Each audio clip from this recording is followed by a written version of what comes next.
Dans cette vidéo, nous allons nous intéresser aux articles de blog, voilà, qui apparaissent dans les catégories pêche, portrait, poisson, recettes, mais également dans la catégorie actualité qu'on retrouve sur la page d'accueil.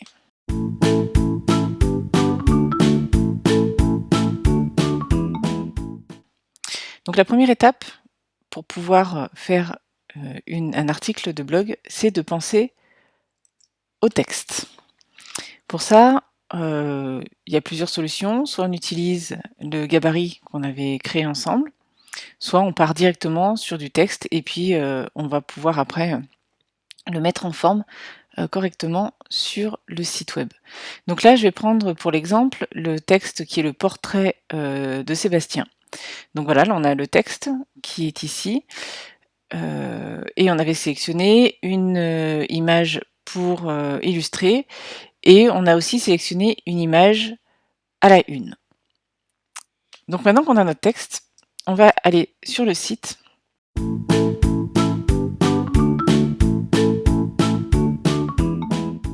Là, on va retrouver tous nos articles. Sur le côté gauche, on a plein de choses. Nous, ce qui nous intéresse ici, ce sont les articles. Petit tour d'horizon des articles. On a des articles qui sont en brouillon, des articles qui sont déjà publiés.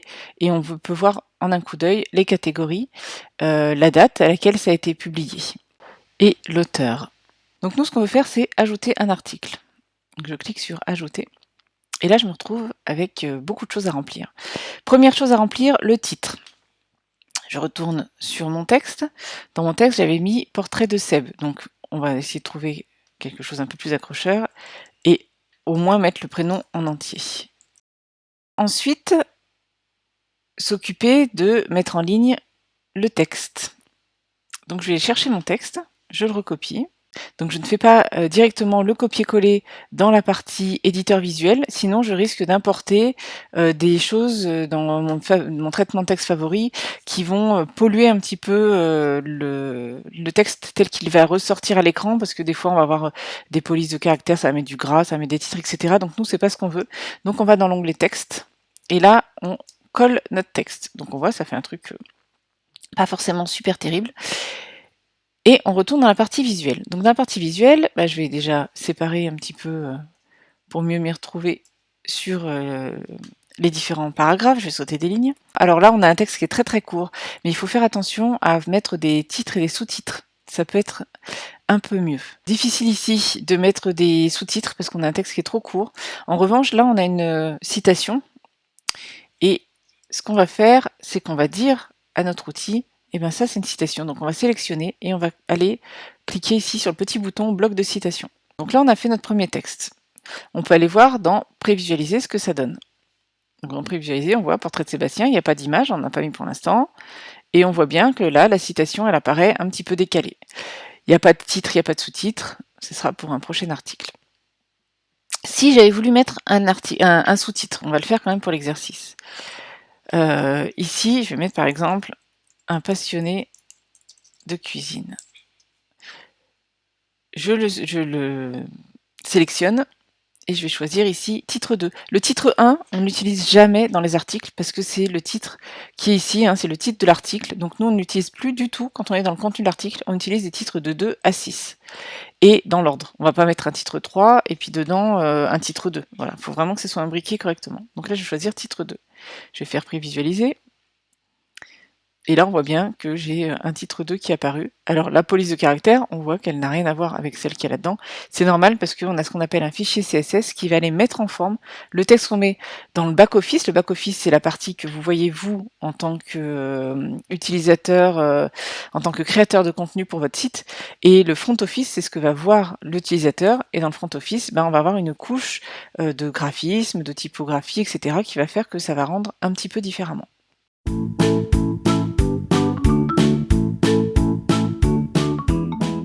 Je choisis, alors ici le format on n'y touche pas, on laisse par défaut.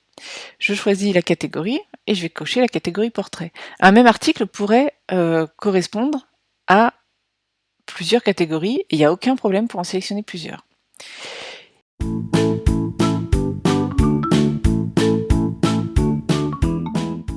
Ici on a l'extrait. L'extrait, ce sont des résumés que l'on trouve sur votre site quand on va sur blog, ici on a un petit texte, voilà, ici par exemple sur la truite du Vercors, la truite du Vercors est produite par la pisciculture, etc. Ça c'est un texte qui a été créé spécialement, qui est le texte d'extrait. Si je fais lire la suite, je vois que on retrouve pas tout à fait la même phrase parce qu'on l'a écrit spécifiquement. Donc là je retourne dans mon article du portrait de Sébastien et je vais essayer de faire un petit extrait. Mon astuce pour pouvoir gagner du temps, c'est qu'on va d'abord s'occuper de faire les balises méta, donc le title et la métadescription qu'on trouve ici dans le module Yoast SEO avec le titre SEO. Le titre SEO, c'est ce qu'on va voir tout en haut, là, qu'on voit ici sur l'onglet en haut. Et c'est aussi ce qui va être vu quand je fais une recherche sur Google. Voilà, ici par exemple, j'ai recherché Al Sainte-Claire Grenoble. Et bien, la métadescription, c'est ça, c'est ce truc en gris ici. Et le title, c'est ce truc en bleu ici. Donc c'est ce qui va donner envie aux internautes de cliquer dessus. Je vais personnaliser mon titre SEO. Alors par défaut, il va me prendre le titre de l'article, me mettre un petit tiret, là, le séparateur, et me remettre Poissonnerie du Vercors avec le titre du site. On voit ici qu'on a une barre verte, c'est bien. Idéalement, on essaie d'avoir la barre verte la plus longue possible. Si on met trop de choses, elle va devenir orange. Donc en fait, on va essayer de mettre le plus d'informations possible. Et c'est environ 68 caractères. Donc soit je complète après le titre, soit je change carrément tout le titre. Je vais mettre une petite virgule. Et là, on voit que c'est passé en rouge. Si j'ai mis une virgule avec un espace, c'est un petit peu trop long. Donc, portrait de Sébastien, gérant et traiteur de la mer, poissonnerie du Vercors. Si j'enlève mon petit tiret, ça passe super bien. Donc voilà, mon titre c'est portrait de Sébastien, gérant et traiteur de la mer, poissonnerie du Vercors. Donc ça, c'est ce qui va apparaître tout en haut dans mon onglet. Le slug, c'est l'URL. Si je retourne ici sur l'article, la truite du Vercors, le slug, c'est ça, c'est la truite du Vercors, c'est ce qui est notre identifiant finalement de l'article. Donc là, portrait de Sébastien, ça me paraît bien. On peut, pour être plus efficace, enlever le de et on a juste portrait Sébastien. Et on le retrouve ici dans le permalien. Voilà, le permalien, ça va être le lien permanent de mon article et on a bien / portrait-Sébastien. La métadescription, elle doit faire environ 150 caractères. Pareil, Yoast SEO, ce module-là, va nous dire si on est trop long ou trop court. Donc ça, c'est super pratique. Et cette métadescription, on va la réutiliser dans l'extrait. Voilà, on fait d'une pierre deux coups. Depuis plus de 10 ans.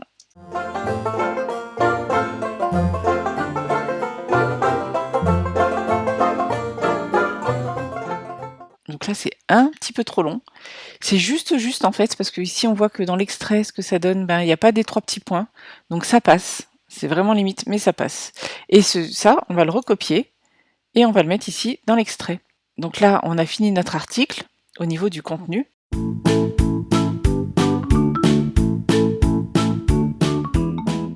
Maintenant, on s'intéresse à l'image. Donc là, en fait, on a dit tout à l'heure qu'on avait choisi cette photo-là pour mettre en illustration et celle-ci pour mettre à la une. Maintenant qu'on a rempli le texte, les métadescriptions et l'extrait, on s'attaque aux images. Pour les images, il y a deux choses. On voit l'image mise en avant et la featured image 2. Ça, ce sont deux choses qui permettent de mieux dégayer un petit peu notre blog. Donc si je vais sur le blog ici, ça va être ce qu'on appelle l'image mise en avant, donc la vignette d'image. Et si je clique dessus, là, j'ai une grande image énorme qui est le header de l'article, qui va être l'image principale qu'on va voir en gros. Dans notre récap, on voit bien la taille des visuels et des textes. Alors, pour les visuels, pour les articles, l'image mise en avant, donc la vignette, elle fait 357 pixels x 255 pixels. La featured image 2, donc le header de l'article, fait 2200 pixels x 990 pixels. Pour cela, moi j'ai préparé des gabarits sur Canva, un gabarit pour l'image featured 2. Donc là, on voit la dimension 2200 pixels x 990 pixels. Donc ça, c'est les autres articles de blog que j'ai déjà fait. Et ici, voilà ce que ça donne, une image vierge. Et là, je vais aller importer mes images. Pour travailler mon image à la une, j'ai été chercher une photo de bonne qualité. J'ai été chercher donc la version HD dans les photos d'Annie, parce que sinon c'était trop petit, parce que cette image-là, elle fait 2200 pixels de large. Donc là, j'ai été choisir ma photo, je l'ai importée directement avec l'outil, hein, en la glissant carrément dedans, ou en important, en cliquant sur le bouton violet. Donc je vais la glisser dedans, voilà, elle prend sa place. Bah là, ça lui coupe la tête, donc on va bouger un petit peu, voilà. Donc on va dire ça, ce sera mon image à la une. OK. Donc je peux la télécharger, donc je clique sur partager, télécharger, et là je vais sélectionner uniquement la page qui m'intéresse, c'est la page 4, terminé, et je télécharge en PNG comme il me suggère. Donc ça, j'ai téléchargé cette première image. Maintenant, je vais aller m'occuper de la vignette. Donc je vais dans la miniature, là je vais dans importer, je retrouve mon image de tout à l'heure, et là pareil, je fais glisser mon image, elle rentre pile poil. Là on voit qu'il n'y a rien qui déborde, si un petit peu sur les côtés, alors je peux la recentrer un peu comme ça si je veux, à voir ce que j'ai envie de cacher ou de mettre en avant. Et là pareil, je fais partager, télécharger, et je ne vais pas prendre toutes les pages, je vais seulement prendre celle qui m'intéresse, donc la page 4, terminé, et je télécharge. Voilà, j'ai téléchargé mes deux images. Je suis partie d'une image de très bonne qualité au départ. Maintenant que j'ai téléchargé mes deux images, je vais aller les renommer, parce que ça va être important pour le SEO d'avoir des images qui soient bien renommées. Donc pour ça, je vais aller dans mon explorateur de documents. Donc celle-là, qui s'appelle Header, article, blog, PDV, ça ne va pas dire grand-chose, donc on va renommer en Sébastien tiret. Je ne mets pas d'accent, pas d'espace, je mets des tirets, les tirets du 6 et pas le tiret du 8, pour pouvoir séparer les mots, et je mets 3 mots-clés, ça serait idéal, qui décrivent ce qu'il y a dans l'image. Et là je vais mettre Sébastien traiteur poisson. Voilà. Et je vais faire pareil avec la miniature. Donc là j'ai mes deux photos, ces deux-là, je vais les importer dans le site. Je retourne sur mon article, je vais sur définir l'image en avant. Là je vais me mettre dans blog, comme ça j'ai toutes mes photos qui concernent des articles de blog dans ce répertoire-là. Donc là on retrouve les images de la fête de la Saint-Jacques. Et je fais téléverser les fichiers. Sélectionner les fichiers.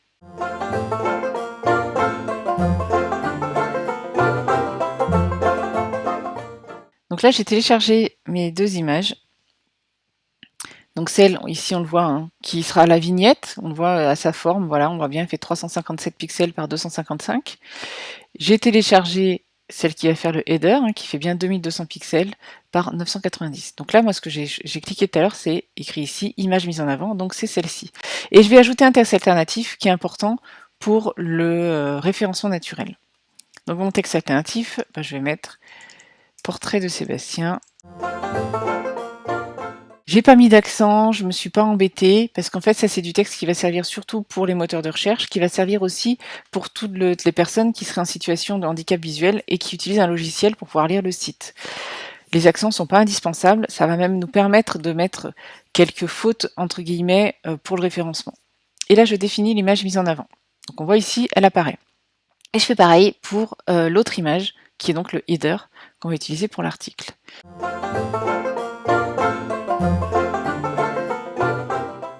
Donc là, on a presque terminé notre article. On peut aller le prévisualiser. On voit bien le portrait, là, qui fait toute la taille, et le texte. Je retourne sur mon article, et maintenant, il me mange comment je vais la publier. Donc, ce que j'ai pas fait, mais j'aurais pu enregistrer le brouillon. Ça, c'est une bonne habitude à prendre.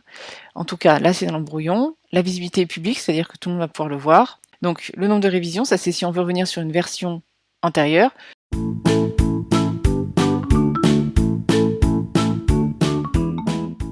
Donc publier, c'est important, ça permet de pouvoir programmer à l'avance. Donc là, je vais la laisser au 9 juin à 15h02. Et je publie. Donc ça y est, mon article, il est publié. Je le vois ici, mon bouton, il est passé à mettre à jour. Ça veut dire que là, je vais pouvoir faire des choses dans mon article plus tard. Je vais voir ce que ça donne. Je vais sur mon blog. Et là, j'ai mon article qui est apparu avec la vignette, le portrait de Sébastien, le texte qu'on a mis dans l'extrait, si je fais lire la suite, là j'apparais, j'ai l'article en entier.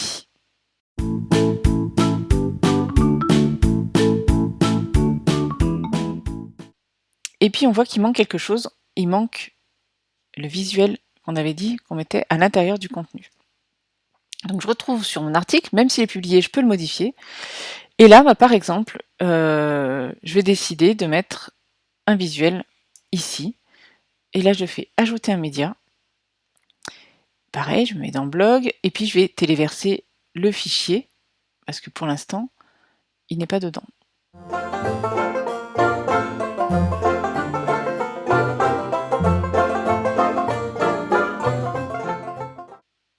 Ah, bah là je m'aperçois que j'ai fait une bêtise, j'ai importé l'image avec un nom de fichier qui n'est pas du tout adapté. Donc je vais faire supprimer définitivement, pour que c'est pas la peine de le garder, des images qui ne nous servent pas dans notre base de données. Donc je supprime, OK. Et je vais aller modifier le nom du fichier. Donc là j'ai importé mon image, je vérifie que mon nom de fichier il veut dire quelque chose, je n'oublie pas le texte alternatif. Et je l'insère dans la publication. Donc là, je l'insère dans mon article. C'est peut-être un peu gros, donc je peux aller cliquer dessus et aller sur le bouton modifier. Je peux choisir de savoir où je la mets, à gauche, au centre, à droite, ou peu importe, je ne décide rien, ça se mettra comme ça se mettra. La taille originale est grande, je vais mettre une taille personnalisée, et puis je vais mettre 600 de large, ça suffit largement pour un article de blog.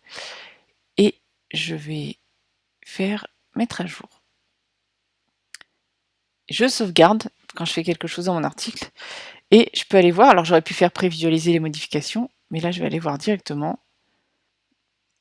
Là c'est mon article de tout à l'heure et je vais recharger la page en cliquant sur le petit bouton, voilà, et mon image apparaît.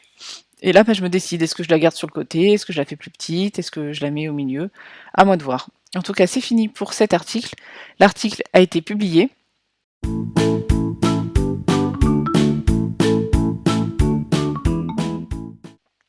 Le 9 juin, peut-être que je peux changer la date si je veux, qu'il soit mis à une autre date.